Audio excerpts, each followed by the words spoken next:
Friends, welcome to Star Coaching class. Today we have selected a topic from 8th standard Maths NCERT, that is chapter number 14, factorization.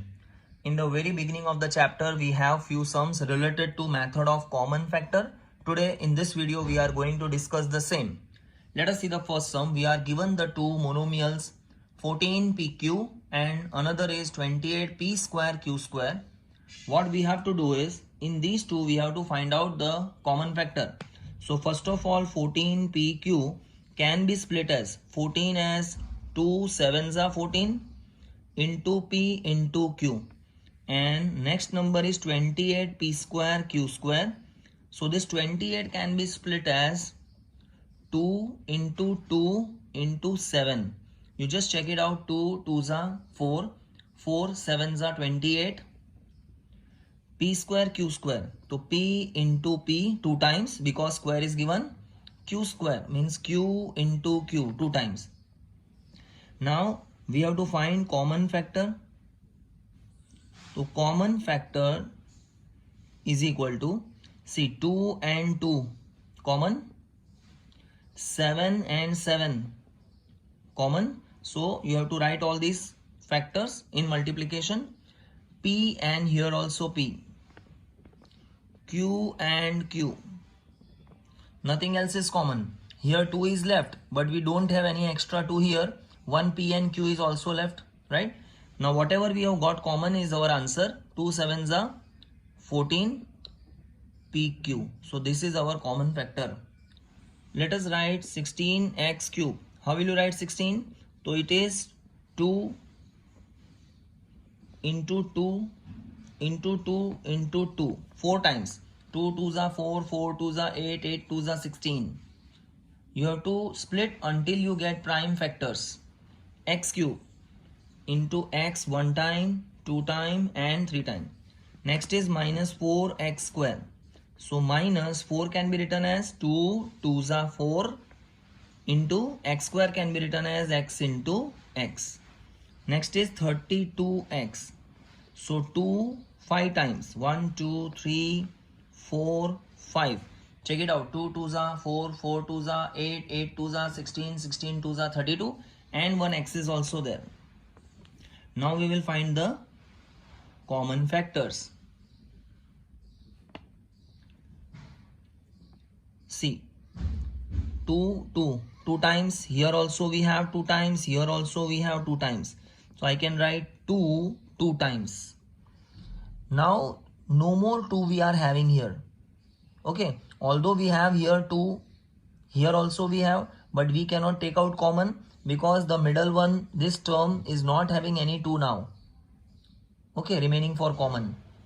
Now you take this x 2 times, x 2 times, but here is only 1x. So this 1x and 1x cannot be taken. Only 1x will be taken as common. So our answer will be 2 2s are 4x. Now we have a binomial here for factorization. First of all, we will take out common in these two terms. आपको ये देखना है कि किसकी table में ये दोनों numbers एक साथ आते हैं. मुझे पता है कि ये 4 की टेबल में आते हैं. तो what I will do, 4 4s are 16 minus वहीं पर है. 16 का 4 4s are 16 multiply by z plus ये कितना होगा 4 5s are 20 multiply by z cube. Next step, इन दोनों टर्म्स को मैंने स्प्लिट किया है. अब इन दोनों में क्या कॉमन है, तो यहां से एक 4 और यहां से एक 4 कॉमन. तो आप 4 को कॉमन ले लेंगे. ठीक है. अब यहां पर हमारे पास एक सिंगल z है और यहां पर 3 है. तो आप कॉमन के तौर पे जो कम पावर है, लेसर पावर है, यानी कि एक सिंगल z, वो कॉमन ले सकते हैं. अब जो बचेगा वो ब्रैकेट में डालना है. माइनस अंदर चला जाएगा. ये वाला 4 कॉमन में हम लिख चुके हैं, इसलिए दोबारा नहीं लिखेंगे. अब ये जो 4 बचा है वो अंदर, z ऑलरेडी कॉमन में बाहर आ चुका है. साइन प्लस 4 ऑलरेडी कॉमन में आ चुका है. बचा है 5. z क्यूब में से एक z हम कॉमन ले चुके हैं स्टूडेंट्स. तो 3 में से एक कॉमन चला गया. अब हमारे पास बचेंगे 2. तो z square bracket close. So this will be our answer. Students, अब हम ये ट्राइनोमियल ले रहे हैं, first term, second term, third term, having 3 terms, so it's a trinomial. अब इनके अंदर कौन सी टेबल है जिसमें 10, 15, 20 तीनों आता है? We can easily guess. Yes, we can guess the number is 5. So 5 2s are 10 multiply by a square, 5 3s are 15 multiply by b square plus 20 का आएगा 5 4s are 20 multiply by C square. अब आप देखेंगे इनमें common क्या है, तो सबके अंदर आप देख सकते हैं ये 5 एक, ये रहा 5 और यहाँ पर 5, तीनों में है, इसके लिए 5 कॉमन. ब्रैकेट के अंदर अब 2 बचेगा, बाजू में ए स्क्वायर, तो ये हो गया 2a स्क्वायर माइनस 5 कॉमन निकल जाने के बाद बचेगा 3b स्क्वायर प्लस 5 कॉमन निकल जाने के बाद बचेगा 4c square. So after 4c square bracket close. In this sum we are having 4 terms, right? 1 2 3 4. अब इन 4 टर्म्स में हमें दो टर्म्स की पेयर बनानी है. पेयरिंग करने के टाइम पे आपको ध्यान देना है. For example 6xy minus 4y. अब आप देख रहे हैं पहले टर्म में x है, इसमें x नहीं है, तो फिर से हमें ऐसा टर्म लेना चाहिए जिसमें x आए, तो हम लेंगे माइनस 9x और अब ये जो 6 बच गया वो लास्ट में प्लस 6. आप स्टूडेंट्स ध्यान दीजिए, मैंने फर्स्ट सेकंड टर्म को वहीं पे रखा है, ये लास्ट टर्म को मैं आगे ले लिया, लेकिन इसकी साइन नेगेटिव थी इसलिए माइनस 9x लिखना है. और जब ये 6 पीछे जाएगा तो उसकी साइन प्लस है, उसके आगे फ्रंट में उसकी साइन होती है, वो प्लस 6 जो है वो पीछे चला जाएगा, तो 6 के आगे साइन प्लस रहेगी. अब हम इन दो में और इन दो में कॉमन निकालेंगे. अब हम थोड़ा लेवल अप जाएंगे, अब हम फैक्टर्स को स्प्लिट करके नहीं शो करेंगे, डायरेक्टली हम लोग कॉमन निकालेंगे. जैसे फॉर एग्जाम्पल कि इन दोनों में कौन सी टेबल कॉमन है, किसकी टेबल में 4 और 6 दोनों आता है, तो ऑब्वियसली 2 की टेबल में 2 2 जा 4 2 3 जा 6. इसके अलावा इसके पास भी सिंगल y, इसके पास भी सिंगल y, तो single y can be taken common. इन दोनों में से 2y कॉमन ब्रैकेट. अब 2 कितने जा 6, 2 3 जा 6, 2 3 जा 6. xy में से y बाहर आ चुका है, x बच गया तो x लिखना है, साइन माइनस. 2 कितने जा 4, तो 2 2 जा 4. This y is already written outside, तो आपको दोबारा नहीं लिखना है, ब्रैकेट क्लोज. अब साइन क्या है, माइनस. इन दोनों में कॉमन कौन सी टेबल है जिसमें 6 और 9 दोनों आते हैं, तो 3 की टेबल में दोनों आता है, 3 2 जा 6 3 3 जा 9, तो 3 कॉमन इन ब्रैकेट. 9 लाने के लिए मुझे यहाँ पे फिर से 3 लिखना होगा, 3 3 जा 9, x है वो अंदर आएगा. ध्यान देना अगर बाहर माइनस है तो अंदर की साइन चेंज हो जाएगी, ये वाला जो प्लस था अब की बार आप माइनस लिखेंगे. कैसे, minus plus minus, we are getting minus. 3 कितने जा 6, 3 2 जा 6. रिमेंबर स्टूडेंट्स, ये दोनों ब्रैकेट सेम आना जरूरी है. अगर ये दोनों सेम आया तो ही आपका सम करेक्ट है और आप आगे प्रोसीड कर सकते हैं. अगर ये सेम नहीं है तो आपको इस प्रीवियस स्टेप में जाके टर्म्स को रीअरेंज करने की जरूरत है. नेक्स्ट स्टेप 3x माइनस 2, ये दोनों 3x माइनस 2 कॉमन ले लिया. Another bracket 2y minus 3, 2y minus 3. So this is our answer. Let's take this sum. First term I will write 15pq.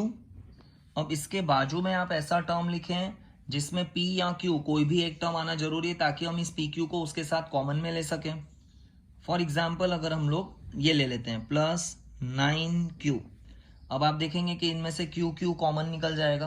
अब q कॉमन निकलने के बाद आपके पास p बच गया, तो p वाली टर्म विदाउट p, अब फिर से p वाली टर्म आनी चाहिए, तो ये वाली p वाली टर्म ये रही, तो आप इसकी साइन क्या है, प्लस 25p, तो you write plus 25p. Check the sum, आप बचा क्या है, ये 15 बच गया, तो प्लस 15 जो है वो सबसे आखिरी में लिखेंगे. इसे कहते हैं रीअरेंजिंग द टर्म्स. अब हम इनमें दो के बीच में कॉमन निकालेंगे. सबसे पहले कौन सी टेबल है जिसमें 15 और 9 दोनों आते हैं, दैट्स द टेबल ऑफ 3. 3 की टेबल में दोनों आते हैं, 3 5 जा 15, 3 3 जा 9. इसके अलावा कॉमन में आप q दोनों के पास है, तो q कॉमन. अंदर 3 कितने जा 15, 3 5 जा 15, q इज आउटसाइड, तो बचा p, वो हम अंदर लिखेंगे, प्लस साइन ये रही, 3 3 जा 9, this q is already outside, close the bracket, plus ये वाला साइन. इन दोनों में कौन सा टेबल कॉमन है? तो 5 के टेबल में दोनों आ जाता है, 5 3 ज़ा 15, 5 5 ज़ा 25, दोनों 5 के टेबल में आता है, इसलिए 5 कॉमन अंदर। 25 लाने के लिए आप फिर से 5 लिखेंगे, 5 5 ज़ा 25, p प्लस 5 3 ज़ा 15।